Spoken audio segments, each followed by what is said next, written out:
오늘 주제는 많은 현대인들이 기독교 교리 중에 가장 혐오하는 부분 중에 하나입니다. 동시에 기독교인이 가장 감격하는 주제입니다. 오늘 주제는 무자격자에게 주시는 하나님의 자비입니다. 그리고 또한 사람의 결점에도 불구하고도 은혜를 베푸시는 하나님에 대해서 오늘 같이 말씀을 통해 나누고자 합니다. 교회 밖의 사람들이 이 교리 때문에 기독교인은 일상에서 비윤리적인 삶을 살면서 주일이면 값싼 용서를 받는다라고 비난합니다. 비열하고 이기적인 생활을 하면서 그 은혜의 복음을 전하는 사람을 볼 때 비그리스도인들은 당신 할 일이나 하고 전도하세요 라고 이렇게 말하고 싶은 마음을 꾹꾹 누른다고 합니다. 어떤 사람들은 많은 결점에도 불구하고 용서하시고 구원하시는 하나님을 편애하시는 하나님이라고 생각할 수 있을 것입니다. 그런데 이런 비그리스도인들이 오해하고 있는 것이 있습니다. 기독교인의 상당수가 이 하나님의 용서의 은혜를 온전히 받아들이고 믿지 못하고 있다는 사실입니다. 이 은혜를 누리고 있지 못하는 그리스도인들이 너무나 많이 있다는 사실을 비그리스도인들이 잘 모르는 것 같습니다. 많은 교인들이 스스로 더 이상 은혜만 구하고 살고 있는 자신이 염치 없는 자라고 말합니다. 그래서 더 이상 염치 없는 짓 하지 않겠다라고 하면서 교회에서 매주 하는 회개기도 할 때마다 입을 꾹 다물고 있습니다. 하나님과의 관계가 온전히 회복되는 것을 기대하지 못하고 살고 있기도 하고요. 또 하나님의 뜻이 역기능적인 자신의 가정에 이루어진다는 것이 도저히 믿어지지 않는 그런 사람들 또한 교회에 많이 있습니다. 스스로도 은혜로 말미암아 내 삶은 변화될 수 있어 라고 이렇게 확신하고 있는 것이 아니라 은혜를 받아도 옛날의 삶으로 다시 돌아갈 거야 라는 그 마음이 교회에서 앉아 있어도 회개기도 할 때에도 그 생각이 들고 말씀을 들을 때에도 자기 검열을 하듯이 살펴보면서 모든 은혜로부터 자신을 차단시키는 그리스도인들이 교회에 많습니다. 하나님이 나와 같은 사람을 사용하실까? 하나님이 우리 가정을 다시 한번 회복시키시고 하나님 나라로 만들 수 있을까? 정말 이렇게 세속적이고 이기적인 나를 하나님은 바꾸시고 하나님의 왕같은 제사장으로 사용하실 수 있을까? 이런 질문이 우리 마음 안에 많은 그리스도인들에 솔직하게 있다는 걸 비그리스도인들은 잘 모르는 것 같습니다. 그렇게 보면 오늘 주제는 모든 사람이 오해하고 있는 주제입니다. 이해하기 힘든 내용이기도 하지만 받아들여지지 않는다는 면에서 오늘 이 내용, 정말 자격 없는 자에게 결점투성이인 인생들을 끝까지 붙들고 계신 하나님, 이 하나님이 잘 믿겨지지 않습니다. 그러나 이 시간 여러분의 그냥 생각으로 이성으로 이 말씀을 듣는 게 아니라 성령님의 도우심을 간구하면서 말씀을 듣고 우리가 아멘 할 때에 하나님께서 우리의 마음을 바꾸시고 일하시는 것이 있을 것입니다. 스스로를 제한하지 마십시오. 스스로 나는 이런 사람이다라고 규정하지 마시고 하나님의 은혜 앞에 나아가시기 바랍니다. 우리는 지난주까지 아브라함과 이삭과 야곱이 믿음을 잃어가고 그리고 낙심할 때마다 언약을 재확인하시는 하나님의 은혜에 대해서 같이 살펴보았습니다. 그런데 아브라함의 자손을 통하여 모든 민족이 구원을 얻게 하리라는 하나님의 계획이 장애물을 만났습니다. 그 장애물이 뭐냐면 역기능적 가정입니다. 이삭의 가정이죠.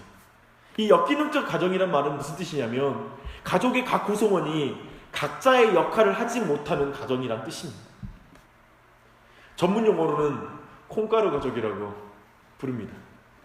지금 이삭 가정이 바로 이 역기능적인 문제를 가지고 있는 가정입니다. 근데 이 역기능적인 모습이 후계자 결정하는 문제에서 극적으로 그리고 가장 정확하게 분명하게 드러나는 사건이 오늘 본문입니다. 사실 이 일로 이삭의 가정은 완전히 해체되어 버립니다. 우리는 이제 이 내용을 살펴볼 텐데요. 이 안에서 이 가정에게를 붙잡으신 하나님을 발견하게 될 것입니다. 그 가정을 볼 때 우리 자신의 모습이 보일 것입니다. 그래서 우리 모두가 이 하나님을 바라보며 다시 한번 소망을 갖는 그런 은혜가 있길 바랍니다. 우리는 아브라함 언약 이후로 이삭의 후계자는 단순히 단시 관행처럼 아버지의 재산을 대부분 차지하는 후계자가 아니라는 것에 주의해야 합니다. 아브라함의 자손을 통해 이룰 하나님의 나라에 왕 같은 제사장의 후계자가 되는 것, 왕손이 되는 것이죠. 그러한 의미를 가지고 있습니다. 이 후계자는 만민에게 복을 전해주는 나라의 계승자입니다. 그런 면에서 이 후계자를 결정한 권한은 누구에게 있을까요? 하나님 나라의 왕을 세우는 거잖아요. 그것은 당연히 하나님께 있지요. 하나님께 이 계승자를 결정할 권한이 있습니다. 그래서 하나님은 에서와 야곱이 어머니 리브가의 뱃속에 있을 때 둘 중에 하나를 선택했던 것입니다. 그리고 리브가에게 알려주죠. 참된 왕이신 하나님이 후계자를 결정하셨다는 것은 마치 하나님께서 옷의 첫 단추를 우리에게 옷을 입혀주고 왕의 옷을 입혀주고 첫 단추를 우리에게 메어줬다는 것입니다. 끼워줬다라고 이해하시면 되겠습니다. 하나님은 오늘 본문의 때로부터 40년 전에 바로 첫 단추를 꿰어 이 가정에게 옷을 입혀준 것입니다. 그런데 이제부터 이 가족의 구성원들은 이 첫 번째 하나님이 꿰어준 단추를 이제 그것을 그 옷에서 벗겨내려고 다시 꿰은 것을 벗기려고 합니다. 네, 그래서 자기 구멍에게 그 단추를 꿰려고 자기 생각대로 꿰려고 이제 하는 모습이 계속 등장합니다. 이제 그 첫 번째 역기능적 아버지 이삭부터 살펴보겠습니다. 이삭은 눈이 어두워져서 이제 자신의 시대가 끝나가는 것을 의식하고 이제 40년 동안 미뤄온 후계자를 결정함으로 이제 자신 생의 마지막 남은 대업, 가장 큰 역할을 이제 마무리하고자 합니다. 그럼 마다들을 불러서 사냥을 해서 잡은 것으로 별미로 만들어서 자신에게 가져오라고 합니다. 이제 그것을 먹고 너를 축복하겠다 라고 나의 후계자로 삼겠다라고 이렇게 말합니다. 이삭은 지금 첫 단추를 잘못 깬 것입니다. 하나님이 꿰은 그 첫 단추를 지금 자기가 벗겨내려고 하고 있습니다. 이삭은 40년 전에 하나님이 후계자를 이미 결정했다는 것, 그리고 그는 그때 분명히 리브가로부터 들었을 것입니다. 왜냐하면 후계자 결정의 문제는 아버지에게 달려있거든요. 분명히 리브가는 그 이상한 꿈을 전달해 줬을 것입니다. 하지만 그는 이 하나님의 선택을 염두에 두지 않고 바로 아들에게 당연히 갈 것으로, 에서에게 당연히 그 권리가 갈 것으로 생각하고 이 일을 하는 것입니다. 더하여 에서는, 이 에서라는 인물은 헷족 속 브에리의 딸 유딕과 헷족 속 엘론의 딸 바스맛을 아내로 취하여 이삭과 리브가를 고통스럽게 했습니다. 무슨 말이냐면 이삭과 리브가가 고통스러운 이유는 뭐냐면 이제 이 첫째 아들이 이방 여인과 곧 하나님의 나라가 이루어지고 그 쫓겨나가거나 그리고 하나님 앞에 심판받아야 될 그 헷족 속의 이방 민족과 함께 연합해버린 것입니다. 그것이 부모에게는 고통이었던 것이죠. 여러 면으로 봐서 이 예수는 아브라함으로부터 물려받은 영적 유업의 상속자가 될 자격이 없는 것을 계속 드러냈습니다. 그런데 그 아들에게 당연히 전달될 것을 여기면서 전달하는 것입니다. 왜 그럼에도 불구하고 이 이삭은 에서를 후계자로 고집했을까요? 우리가 당연히 알다시피 당시의 관행처럼 장자에게 하나님의 언약이 이어져야 한다라고 생각했을 것입니다. 또 어떤 이들은 이렇게 보더라고요. 이삭이 에서의 호방한 기질이 자신에게 없는 기질이라서 부러웠다라고, 좋았다고. 왜냐하면 에서는 이전에 그 우물로 싸울 때마다 늘 우물을 빼앗기면서 싸우지 않고 도망치는 기질이었거든요. 그래서 아들이 사냥꾼에다가 얼마나 호방한 기질이 좋았던 것이죠. 또한 그 호방한 기질이 장차 이룰 하나님의 나라에 더 적합하다라고 생각했을 수 있습니다. 왜냐하면 제국을 만들, 이제 이도 정복전쟁을 통하여서 힘있는 왕, 나라를 만들 왕처럼 자기의 아들이, 그런 아들이 왕이 되기를 바랬던 것이죠. 전투력을 가진 에서가 왕에게 합당한 자질을 가졌다라고 생각했다라고 볼 수 있을 것입니다. 충분히 가능한 해석입니다. 여하튼 지금 이삭은 철저히 육적인 조건에 의해서 에서를 후계자로 생각한 것입니다. 사실 하나님 나라의 상속자의 결정은 어떤 육적인 조건에 구애받지 않음을, 그리고 오직 친히 하나님께서 정하시고 세우신다는 것을 이삭 자신이 이미 경험했잖아요. 즉 첫째 아들 이스마엘이 장자가 된 것이 아니라 자신이 장자가 된 것, 약속한 자식, 하나님이 정한 자손이 된다는 걸 자신의 인생을 통하여 이미 경험한 사람이 아니었습니까? 분명하게 그걸 확인할 수 있는 인생이었습니다. 그렇게 자신의 판단과 그리고 자신의 호불호, 그것을 고집하기 전에 하나님의 뜻을 묻고 확인했어야 했습니다. 하지만 이삭은 전혀 그것을 확인하지 않고 에서에게 당연히 그 권리가 갈 것으로 생각합니다. 그래서 이때 이삭은 육신의 눈만 어두워 보지 못한 것이 아니라 영적인 눈마저 어두워져 참으로 누가 약속한 후사인지 정확하게 분별하지 못하는 그런 영적 상태가 되었던 것입니다. 원래 이 이삭이라는 사람은 모리아산에서 아버지 아브라함에게 순종했던 그 멋진 신앙의 면모를 보여줬던 그 사람이잖아요. 젊었을 때, 어렸을 때는.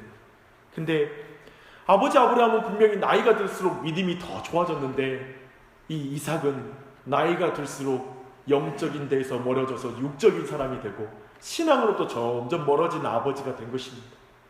시간이 갈수록 믿음의 아버지들이 점점 영적이지 않고 육적으로 변하고 있는 것입니다.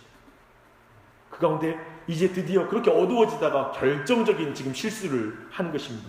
이게 바로 역기능적 아버지 이삭의 모습입니다. 혹시 우리 안에 역기능적 아버지가 있지 않습니까? 돌아봐야 할 것입니다. 근데 이제 두 번째 살펴볼 거 뭐냐면 역기능적 어머니 리브가입니다. 후사 선택에 대한 하나님의 뜻을 일찍 확인했죠. 리브가는.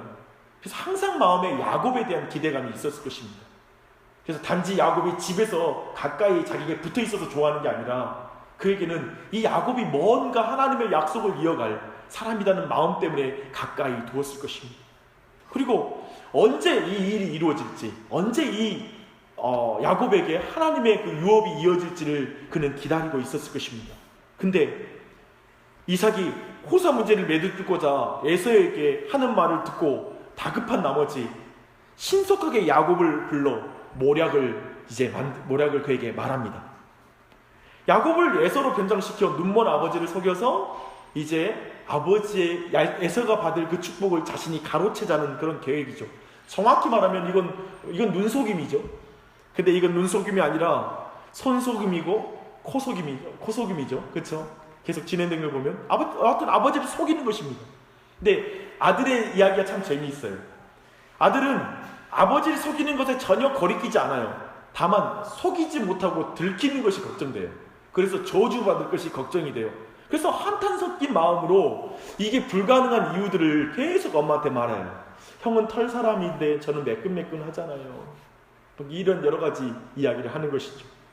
근데 그런 모든 질문에 대해서 리브가는 증문즉설 바로바로 대답해서 대안을 제시합니다. 거침없이 과감한 방법으로 말합니다. 이걸 어떻게 해석해야 될까요? 도대체 이렇게 신속한 모략은 리브가가 일찍부터 이런 일을 예상하고 계획했던 것일까 싶다면 그렇지는 않은 것 같습니다. 아니면 여자의 민첩함입니까? 여자들이 좀 이럴 때 아주 민첩한 여자? 그리고 또 제가 좀 더 생각해 봤을 때 나중에 야곱이 이제 에서를 피해서 바단 아람에 갔을 때 그 삼촌을 만나잖아요. 라반을. 근데 그가 여러 번 속여서 그를 노동 착취를 하잖아요. 이런 것을 봤을 때 아마도 그 집안 내력 아닌가요? 잘 속이는 거. 굉장히 이 머리를 써가지고 뭔가 남을 속여서 등쳐먹는 거. 여하튼 어떤 이유인지는 모릅니다. 리브가의 행동을 우리는 어떻게 이해해야 될지 여러 가지 해석을 합니다. 어떤 사람은 이렇게 해석하는 경우도 있어요. 아브라함의 영적 계승자가 되기 위한 행동이기에 이건 묵인할 수 있다. 정말 얼마나 영적인 복을 사모해 있으면 이렇게 속이냐. 이렇게 수단과 방법을 가리지 않고서라도 영적인 복은 바꿔봐야 된다 라고 말하는 경우. 그래서 심지어는 아까 있잖아요. 아들이 속일 때 저주를 받으면 어떡하냐 할 때 그 저주는 내가 받으리라 라고 말하잖아요. 이걸 이렇게 해석해요. 예수 그리스도처럼 자기가 저주를 받고 아들이 복을 받게 하기 위한 행동이었다고 해석하는 해석도 있어요. 그렇게 되면 아주 기가 막히게 되는 거예요. 우리도 속여서라도 복을 받을 수 있다는 것으로 해석되는 거예요. 성경을 뒤틀어 버리는 것이죠. 그렇게 해석해야 될까요? 영적인 욕심은 품는 것은 괜찮다라고 말할 수 있을까요? 아니요. 성경은 리브가의 행동에 부정적입니다. 리브가는 일찍이 하나님이 선택한 후사가 야곱이라는 걸 알았잖아요. 그 음성을 들었잖아요. 그래서 그 심중에 자신이 들은 음성을 분명히 간직했을 거예요. 그런데 리브가는 끝까지 하나님의 때를 기다리지 못한 거예요. 후사 문제를 자신이 확정 지으려고 야곱을 충동하고 강요하면서 아비를 속여서라도 그 축복을 받아내라고 말한 거예요. 주도한 거예요. 이렇게 하나님께서 행하시는 것을 믿지 못하면, 하나님의 때를 믿지 못하니까 엄마가 억척스러워져요. 복 받으려고 억척스러운 모습으로 그 안에 죄를 잉태해요. 수단과 방법을 가리지 않고 축복을 받으려는 사람 주위에는 그래서 적이 많아요. 그것을 보기 싫어하는 사람도 많아요. 참으로 그녀의 열심이 하나님의 선택에 근거하더라도 그녀의 행동은 옳지 않은 것이죠. 자신 또한도 아브라함의 종 엘리에셀을 통해서 이제 밧단 아람에서 선택될 때에도 정말 하나님께서 섭리하신 가운데 자신이 선택됐다는 걸 경험했잖아요. 그리고 남편에게 그 남편을 아브라함이 죽일 때 극적으로 살리신 그 장면을 통해서 하나님이 기억고 간섭하신다라는 걸, 약속을 반드시 이룬다라는 걸 들었을 거예요. 근데 이 여인에겐 하나님이 일하시는 걸 믿지 못하는 거예요. 하나님이 간섭하실 걸 믿지 못하고 자신이 먼저 나서버린 거예요. 하나님보다 더 앞선 거예요. 리브가가 정말 하나님의 선택을 믿었다면 또한 남편의 권위를 침범해서도 안 됐어요. 그렇잖아요. 남편에게 차라리 여보 기억해야죠. 하나님이 첫째 아들이 아니라 야곱을 선택하지 않았습니까? 라고 말했어야죠. 그녀는 이러한 말을 하지 않습니다. 그는 이삭이 듣지 않았어도 말했어야 함에도 불구하고 말하지 않았습니다. 결국 하나님의 중대한 일을 인간의 얕은 꾀와 속임수로 이루려 함으로써 하나님의 거룩한 일을 죄로 얼룩지게 만들었습니다. 이게 역기능적 어머니입니다. 이제 마지막으로 역기능적 에서와 야곱을 한번 살펴보십시다. 저는 이 역기능적인 이 에서와 야곱을 아버지와 에서를 함께 묶어서 이해해야 한다고 생각하고요. 리브가와 야곱을 묶어서 이해해야 돼요. 제 말은 뭐냐면 그들이 그대로 유전자를 이어받아요. 첫 번째 역기능적 아버지와 역기능적 에서를 보면 점점 육적인 조건을 중요하게 생각한 아버지 아래 에서가 자랍니다. 그는 일찍이 사냥을 하고 배고플 때 팥죽 한 그릇에 장자의 명분을 동생에게 판 일이 있어요. 영적인 것을 전혀 상관없이 그저 육적인 존재인 거예요. 그는 아브라함으로 시작된 하나님의 나라와 아버지 이삭에게 이어진 하나님의 그 나라의 영적인 기업이 무엇인지 전혀 관심이 없는 거예요. 아주 무관심한 거예요. 그는 철저히 육적인 사람입니다. 그는 또한 눈에 보기에 좋은 대로 이방인의 딸을 자신의 아내로 삼아요. 여러분, 창세기를 우리가 쭉 살펴봤다시피 이방인의 아내를 삼는 것, 결혼하는 문제가 얼마나 하나님이 싫어하는 일인지 우리는 살펴보고 알고 있습니다. 분명히 부모의 반대가 있었을 거예요. 근데 그는 자신이 보기 좋은 대로 행동했습니다. 그저 육체의 쾌락과 자기 판단대로 사는 사람, 그게 바로 이 에서입니다. 역기능적 자식이 태어난 거예요. 하나님 나라의 그 나라의 유업을 이어갈, 그리고 그 나라의 백성인 자로서 합당치 못한 그런 자리에 선 것입니다. 히브리서 12장 16절 17절은 에서를 이렇게 말합니다. 음행하는 자와 한 그릇 음식을 위하여 장자의 명분을 판 에서와 같이 망령된 자가 없도록 살피라. 우리 모두에게 말하고 있죠. 그는 마지막까지 자신의 망령됨을 사실 깨닫지 못합니다. 마지막에 에서는 동생이 후계자가 되자 분해가지고 울었지만 회개하지는 않아요. 오히려 동생의 번영을 질투해요. 그는 끝까지 아브라함의 언약의 영적인 계승자의 의미를 몰라요. 그가 고작 복을 구하는 건 아버지 남은 복이 뭐예요? 라고 말하잖아요. 근데 이 말은 사실은 아브라함의 언약을 이해 못한 거예요. 아브라함의 언약은 한 사람 야곱을 통해 이어지기 때문에 그 언약이 주어지면 다른 물질적인 축복은 큰 의미가 없게 되는 거예요. 그런 의미에서 또 복을 달라는 표현 자체가 그가 또 육적인 축복은 또 빌려줄게 또 있잖아요, 이런 식의 개념. 즉 아브라함의 언약이 뭔지를 모르는 거죠. 그 상태로 계속 머물러요. 그리고 결국에 그는 말해요. 아버지를 곡할 때가 가까웠은즉 내가 내 아우와 야곱을 죽이리라. 동생을 죽이는 형이 돼버린 거예요. 역기능이죠. 무섭지요. 이런 가문에 태어난다면 무섭겠죠. 근데 이제 살펴볼 또 아들이 있습니다. 역기능적 어머니와 역기능적 야곱입니다. 하나님의 선택을 알았지만 남편을 속여 사실상 남편의 권리를 가로챈 리브가, 그녀에게 그녀를 닮은 야곱이 자라나고 있습니다. 그는 일찍이 사냥을 하고 돌아온 형에게 팥죽 한 그릇으로 장자권을 거래한 내력이 있습니다.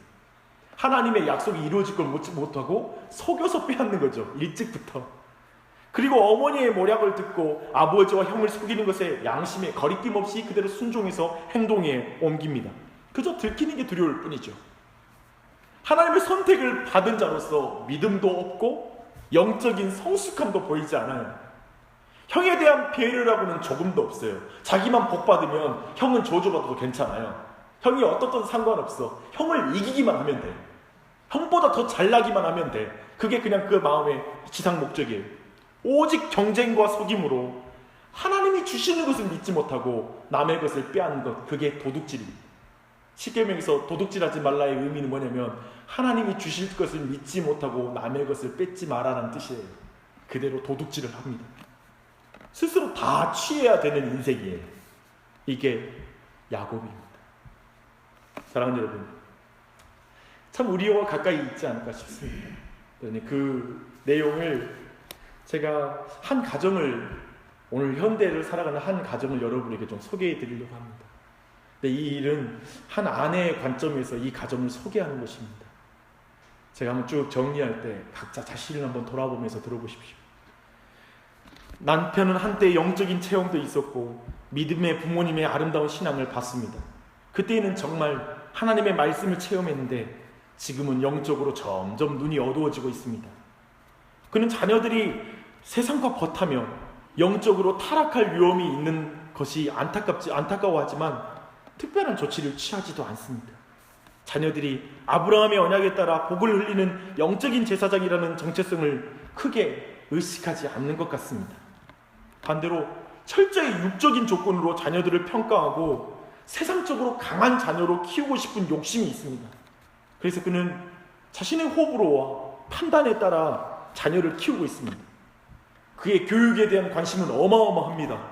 하지만 하나님께 기도하면서는 키우지 않습니다. 그래서 결국 자녀들 사이에 자신과 비슷한 아이를 편애하고 있습니다.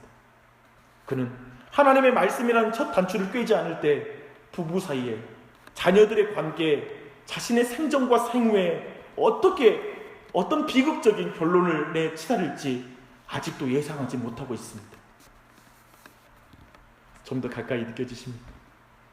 이제 이 여인의, 이 아내의 자신에 대한 평가를 보십시오. 저는 하나님의 뜻이 무엇인지 알고 남편과 함께 순종해야 함을 알고 있습니다. 하지만 남편은 너무나 세속적이기에 영적인 대화를 나누는 것이 불가능하다고 생각합니다. 그래서 어느 순간 남편에게 말씀으로 권면하는 것도, 위에서 기도하는 것도 멈췄습니다. 가정에 대한 소망을 품고 말씀을 품어왔지만 이제 하나님의 때를 믿지 못하는 지경에 이르렀습니다. 요즘 저는 하나님이 우리 가정에서 일하심을 믿지 못하기에 고아와 같이 불안해하고 홀로 분주합니다. 하나님의 선택과 행하심을 믿지 못하기에 자식을 위해 모든 것을 하나하나 다 꼬치꼬치 아이에게 말하고 있습니다. 자녀에게 점점 잔소리가 늘어가고 이제 자녀의 모든 것이 근심이 되어버렸습니다. 자녀에게 하나님의 방법으로 사는 것을 가르치는 것이 아니라 얕은 꾀와 속임수를 가르쳐주고 있는 것 같습니다. 리브가처럼 자식을 더 큰 죄로 인도하고 있는 것입니다. 하나님의 말씀이라는 단추에 깨지 않을 때 내 꾀와 혈기대로 뭔가 하려고 할수록 부부관계도 아이들도 도저히 잡히지 않는 상황에 몰리고 있습니다. 큰아이는 밖에 나가서 싸움이나 하고 있고 작은 아이는 방에서 나오지를 않습니다. 큰아이는 밤이면 나가서 여자아이들을 만나고 다닙니다. 때론 저녁에 들어오지 않을 때도 있습니다. 당연히 영적인 것에는 전혀 관심이 없습니다. 작은 아이는 너무나 이기적이어서 형에 대한 경쟁심이 너무나 큽니다. 거짓말도 잘하고 욕심도 너무 많습니다. 어려서부터 형의 것을 쟁취하는 것을 너무나 좋아합니다. 교회를 열심히 다니는데요, 그것은 아마도 교회에서만큼은 형보다 더 인정받을 수 있기에 그렇게 행동하는 것 같습니다. 형제 사이에 우애도 없고 늘 계산적으로 형제를 대합니다. 근데 그 아이가 나를 꼭 닮았습니다. 너무 마음이 아픕니다.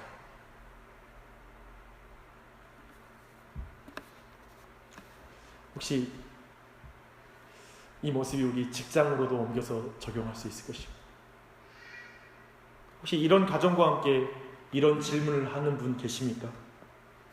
우리 부부 사이에 우리 아이들에게 하나님이 함께 하실까요?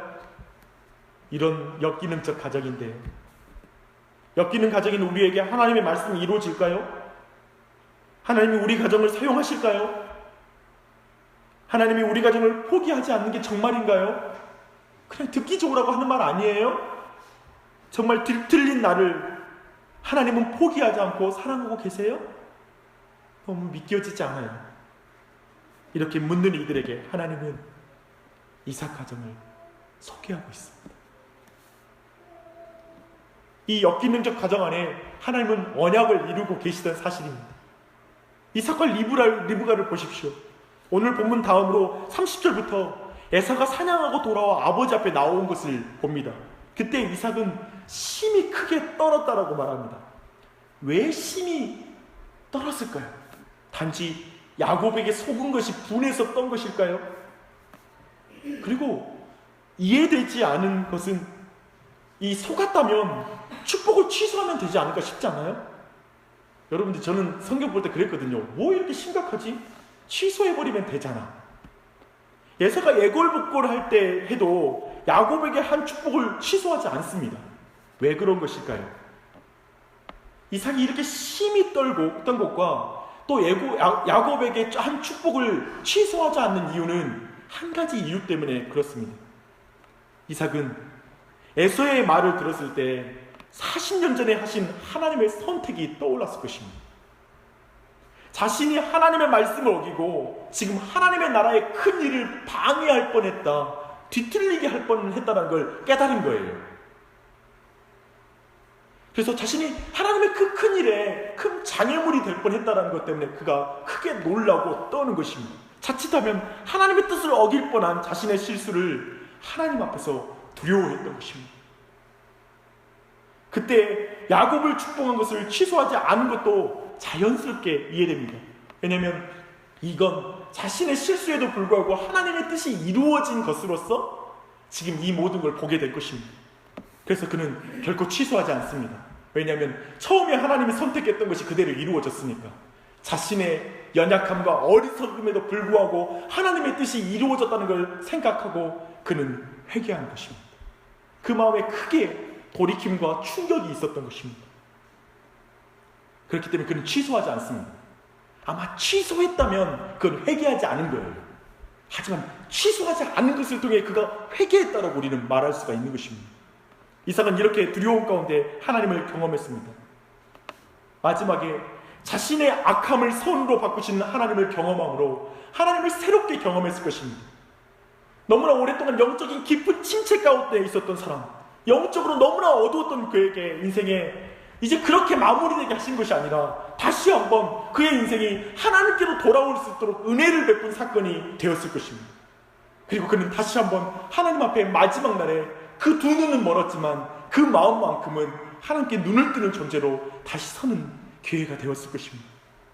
리브가 또한 동일합니다. 이삭에게 속하여 하나님의 가르침, 이삭을 통하여서 하나님의 가르침을 받았을 것입니다. 리브가는 하나님의 뜻이 이루어졌지만 정작 평생의 큰아들과 고통스러운 관계를 유지해야 됐고 작은 아들과 생전에 다시는 못 만나게 되었습니다. 자신이 어떤 짓을 저질렀는지 그것을 깊이 깨달으면서 단지 죄책감만 있는 게 아니라 하나님은 참으로 말씀대로 이루시는 분이다, 그분의 때 그분의 방법으로 이룰 것이다 라는 그 경외감이 그 마음에 또한 사로잡았을 것입니다. 이렇게 여전히 이 역기능적 부모에게도 하나님은 일하십니다. 사랑하는 여러분, 기억하십시오. 혹 자신이 부족하다고 느끼십니까? 나 때문에 자식들이 더 망쳐졌다고 생각하십니까? 내가 그때 그런 실수를 하지 않았다면 내 자녀들이 더 잘 됐을 거라고 생각하십니까? 아니요. 기억하십시오. 하나님 여러분에게도 일하고 계시고 자녀들에게 일할 것입니다. 왜냐하면 그 아래 야곱을 통해서도 여전히 하나님은 계획을 이루시는 하나님이라는 걸 분명히 드러내고 있습니다. 하나님은 속이는 자 야곱을 통해서도 계획을 이루십니다. 수단과 방법을 가리지 않는 자에게 하나님이 주시는 것을 속임과 배신으로 얻으려는 자를 통해서도 하나님의 계획은 여전히 이루어지고 계속됩니다. 하나님은 야곱을 아브라함의 언약, 곧 하나님의 후계자가 되게 하십니다. 되먹지 못한 자에게 너무 과분한 것이죠. 그러나 기억하십시오. 이제 그는 아브라함의 계승자에게 합당한 모습으로 빚어집니다. 바단 아람 가서 수없이 속으면서, 수없이 인생의 어려운 과정을 거치면서 그는 다듬어지고 다듬어져 하나님의 언약에 합당한 자가 됩니다. 그래서 90년 후에 애굽의 바로왕 앞에서 이렇게 말합니다. 내 나그네 길의 세월이 130년이니이다. 내 나이가 얼마 못 되니 우리 조상의 나그네 길의 연조에 미치지 못하나 험악한 세월을 보냈나이다. 그리고 그는 바로를 축복합니다. 일개 부족장에 지나지 않는 자가 애굽의 왕을 축복하고 내려옵니다. 더 신분이 낮은 자가 신분이 높은 자를 축복하고 와요. 왜냐하면 그에게 아브라함의 언약이 있기 때문에. 하나님은 야곱을 빚어가셨습니다. 야곱에 여전히 일하고 계십니다. 구제불능 야곱을 포기하지 않으셨습니다. 또한 에서에게도 하나님은 소망을 주십니다. 에서는 어떤가요? 아모스 선지자는 이렇게 말합니다. 하나님이 자신의 백성 곧 야곱의 자손을 일으키셔서 그들이 에돔의 남은 자와 내 이름으로 일컫는 만국을 기업으로 얻게 하리라고 예언하셨습니다. 참으로 에서의 후손들이 바로 에돔이거든요. 그들은 야곱의 후손에게 무릎을 꿇음으로 축복을 다시 받을 것입니다. 아브라함의 언약고 너를 축복하는 자에게는 내가 복을 내리고 너를 저주하는 자에게는 내가 저주를 저주하리니 너는 복을 세상 모든 족속이 너로 말미암아 복을 얻을 것이다 라는 그 약속이 에서의 후손에게도 미치는 것입니다. 할렐루야. 이삭과 리브가는 하나님의 약속을 믿지 못함으로 여러 모양의 실패를 했지만 하나님은 그 모든 것을 통하여 야곱에게 언약이 이어지게 하시고 또한 애굽과 에서는 장차 화해하게 될 것입니다. 하나님의 은혜로. 어떤가요? 참으로 하나님은 엮이는 가정에서 하나님의 언약을 신실하게 이루셨습니다. 어떻게 해요? 히폴리투스라는 믿음의 사람은 이렇게 말했습니다.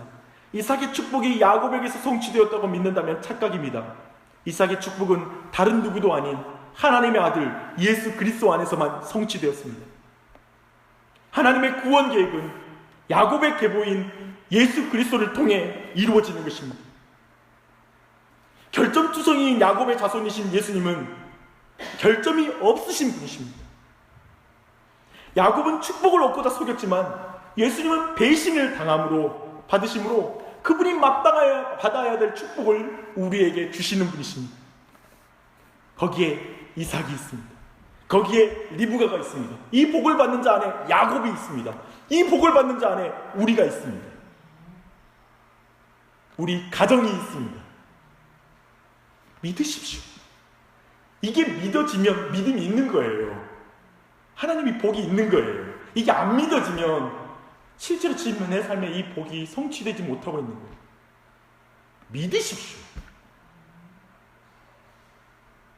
이제 예수님 발 앞에 무릎을 꿇는 자에게 이것은 굴욕적인 무릎을 꿇는 것이 아니라 경외하고 사랑하는 창조주의자 구원주 앞에 무릎을 꿇을 때 바로 이 이삭의 축복이 성취되는 것입니다. 그 은혜 우리 모두에게 있길 바랍니다. 사랑하는 여러분, 그렇기 때문에 오해하지 마십시오. 역기능적인 자신을 포기하지 않는 하나님을 만나십시오. 한심한 그 사람이 참으로 그리스도 앞에 무릎 꿇는 자라면 분명히 변화됩니다. 이삭처럼 점점 눈이 어두워지는 것 같아도 하나님은 그를 포기하지 않습니다. 수십 년 계획을 가지고 그를 변화시키고 있으니 두고 보십시오. 하나님은 계속 일하고 계십니다. 참으로 값비싼 대가를 치르고 구원한 신자들을 하나님은 결코 포기하지 않으십니다. 놓지 않으십니다. 심지어 그가 하나님의 사랑을 값싼 은혜로 바꿀 때에도 육체를 따라 세상에 빠져 살아가도 하나님은 그를 포기하지 않습니다.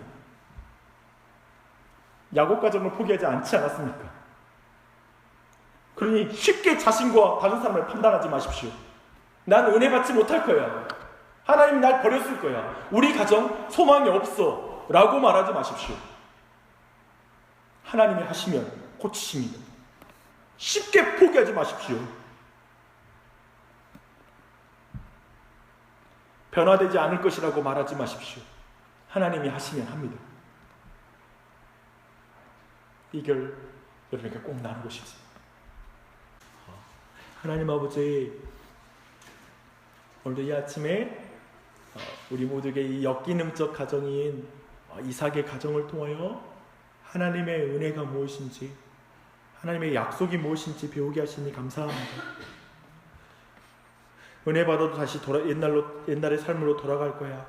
하나님, 나와 같은 사람을 사용하실까? 하나님은 정말 우리 가정을 통해서 일하실까?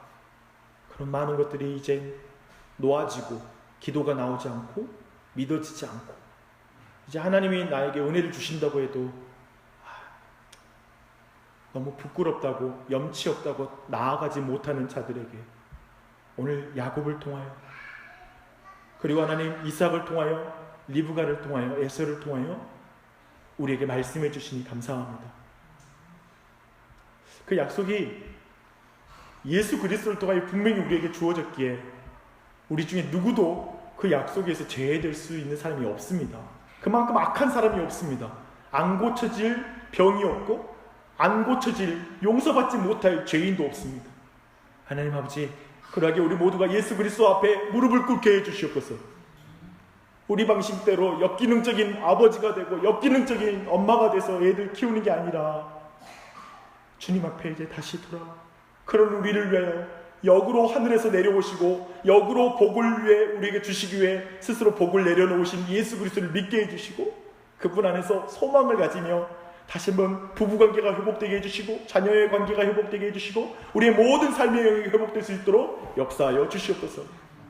오늘 은혜 주시니 감사합니다. 하나님만 찬양합니다. 예수님의 이름 받들어 기도합니다.